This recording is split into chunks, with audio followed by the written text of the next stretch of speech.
So in a life or death situation, evolutionary biology dictates a very simple, unforgiving rule. Right. Drop all excess weight and run. Exactly. I mean, if a predator is chasing you or, a fire is consuming your environment, your brain just screams at you to shed any liability that slows down your physical escape. Yeah, your cognitive brain basically just hands the steering wheel over to sheer, unadulterated instinct. You just have to stay alive. Right. So consider this scenario. Picture a woman standing in the doorway of her home. She's got a small backpack slung over her shoulder.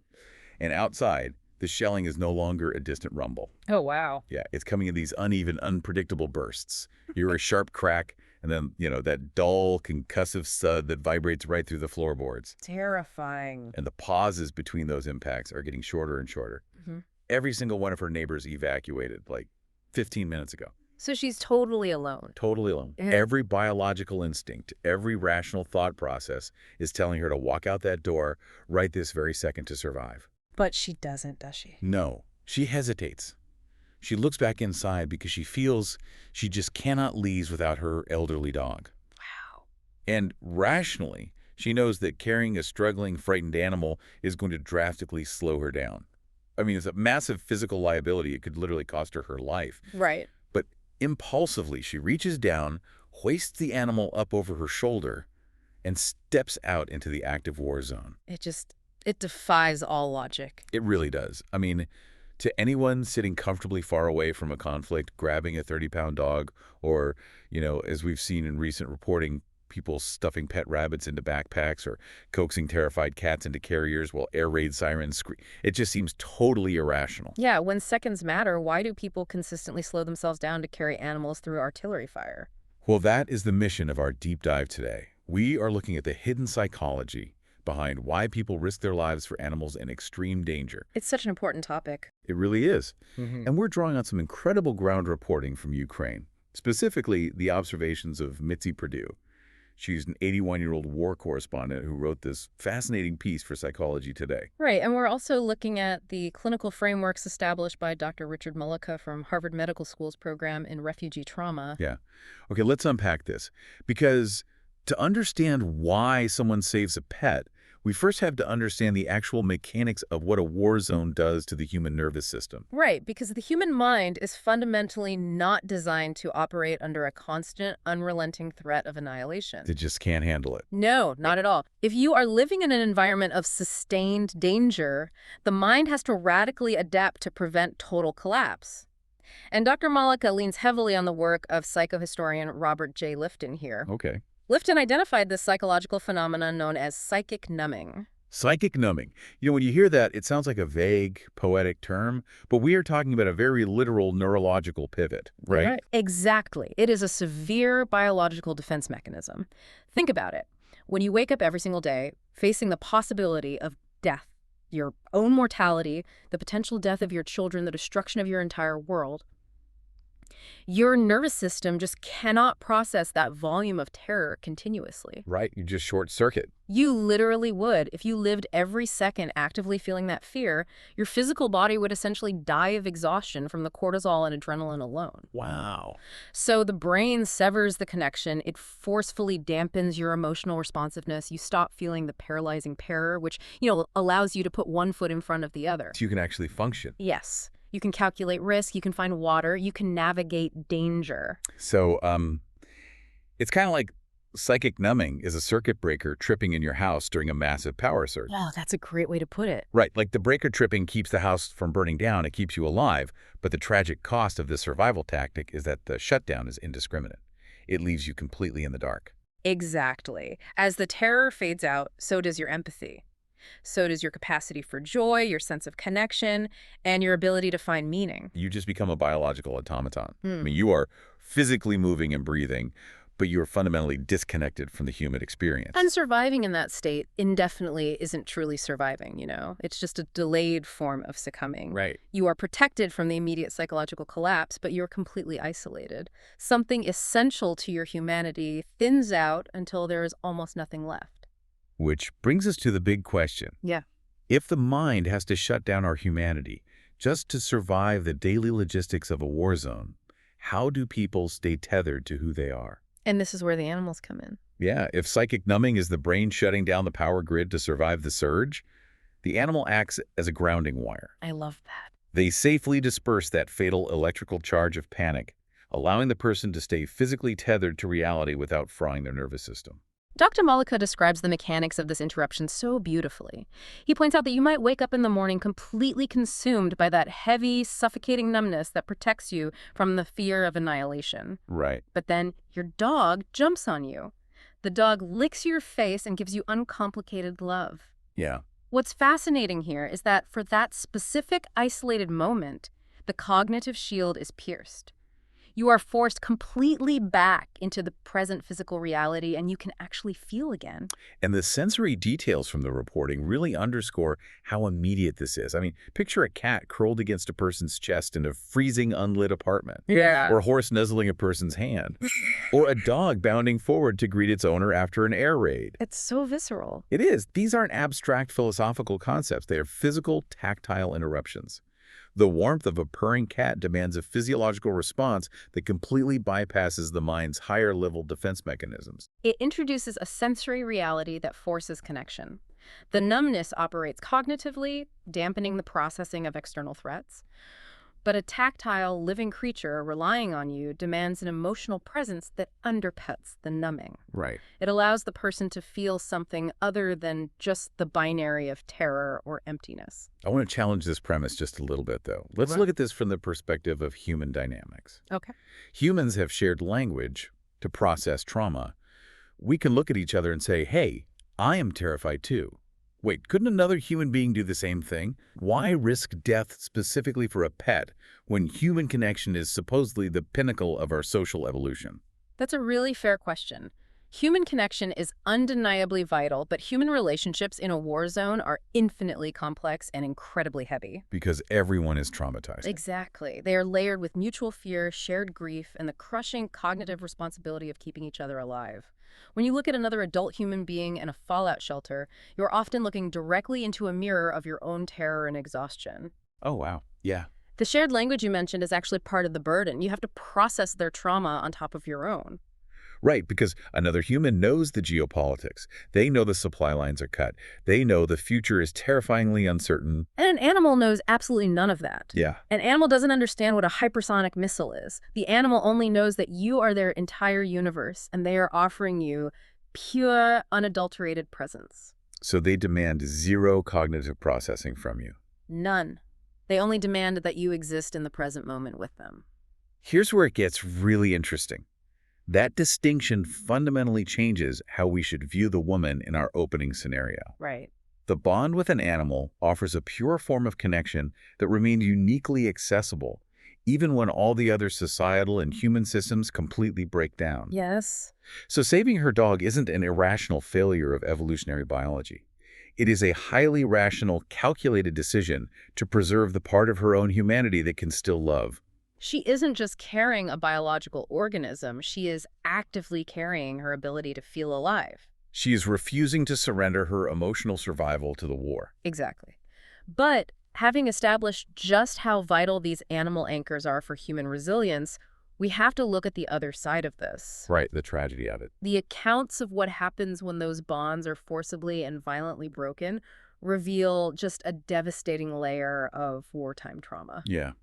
Pavel Pavlovsky, a Ukrainian social worker who operated during the first year of the full-scale invasion, shared some accounts from the evacuation points and train stations that are almost unbearable to conceptualize. Just heartbreaking. We aren't just talking about crowded platforms. Yeah. These transit hubs were unimaginably overwhelmed with masses of humanity trying to escape simultaneously. And the sheer logistical bottleneck meant that people fleeing to safer regions or crossing borders into Europe were faced with an impossible ultimatum. Right, they had to abandon their pets. Yeah. Dogs, cats, parrots, chinchillas. People were leaving them behind at these transit hubs faster than anyone could possibly care for them. It's hard to even think about. It is. The physical severing of that bond, occurring right at the absolute peak of terror when that emotional grounding wire is needed the most, creates a profound psychological wound. Yeah. It's forcing the circuit breaker to trip and then systematically destroying the very mechanism that could turn the lights back on. And the psychological fallout of that specific separation ripples out far beyond the immediate agonizing grief. It strips the individual of their primary coping mechanism, just as they are entering the deeply uncertain life of a refugee. And there's a darker side to this psychological framework, especially when we look at the tactics emerging in these conflict zones. Right. Now, I want to be very clear here for you listening. We are impartially reporting the claims made in our source material. We aren't taking any political sides, just conveying the observations documented by journalists and social workers on the ground. Right. It's important to state that. So the sources report that opposing forces are deliberately targeting animals.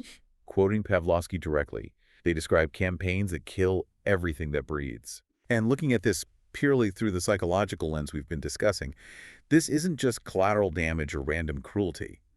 From a strategic perspective, it's akin to bombing a museum, a church, or a hospital. If we connect this to the bigger picture, it makes a grim sort of sense. Bombing a hospital destroys physical health. Bombing a museum erases cultural history.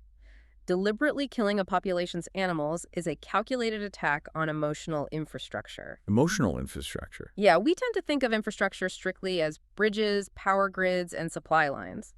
But a society relies entirely on its emotional infrastructure, the resources that give people the psychological will to endure, to help their neighbors, to keep getting up every morning when everything is destroyed. So if animals are the grounding wires keeping a society from succumbing to mass psychic numbing, then taking them out is a devastating method of psychological warfare. Absolutely. It is a deliberate effort to break the psychological will of a civilian population by destroying their anchors.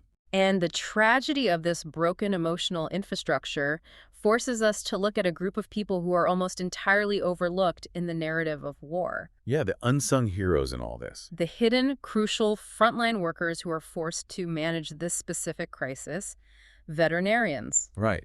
So what does this all mean?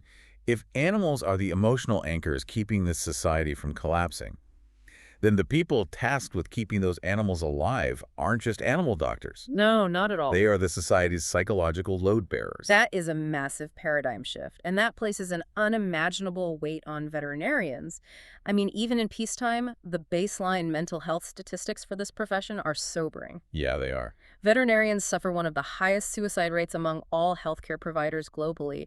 They deal with severe compassion fatigue, the daily emotional toll of euthanasia, and the complex distress of grieving clients under normal, peaceful conditions. And now, drop that existing vulnerability into an active war zone. Right. War radically intensifies every single strain on these professionals while stripping away any semblance of a support system. Vets are operating under the exact same threat of artillery and drone strikes as everyone else. They're dealing with severe scarcity of basic surgical supplies, anesthetics, and medicines. Yes. Yet, on top of managing their own survival terror and psychic numbing, they are bearing witness to immense, unending animal suffering, plus the raw, unfiltered human grief of the owners who have lost everything else. The reporting details scenarios that are difficult to even comprehend regarding moral injury. Moral injury, yeah. And moral injury isn't just sadness or PTSD. It is a deep psychological rupture that occurs when you are forced to act against your own core ethical values. Right. We discussed those overwhelmed train stations where countless animals were abandoned. The volunteer veterinarians working at those stations faced an impossible reality. Because there was simply no shelter, no food, and no capacity to care for the sheer numbers of displaced animals. Right. Exactly. So these volunteers had to systematically euthanize hundreds of perfectly healthy animals every single day. My God. Imagine dedicating your entire life, taking an oath to heal and protect animals, and your wartime duty becomes putting hundreds of them to sleep just to spare them from starving to death on a train platform. The moral injury of that logistical reality is staggering. It really is. Every animal they had to put down wasn't just a loss of a life, it was the severing of someone's emotional anchor.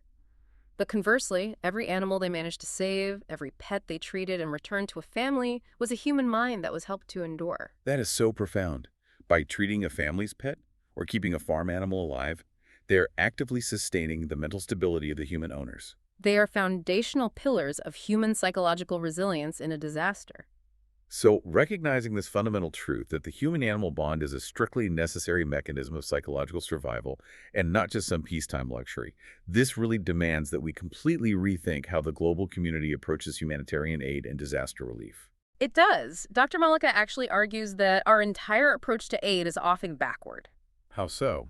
Well, we drop human rations, bottled water, and bandages, and we assume the job of survival is done. But if we accept the clinical science that animals keep human empathy and cognitive resilience alive, our aid infrastructure has to reflect that reality. Okay, so what does that look like practically? The tactical shifts proposed are incredibly specific.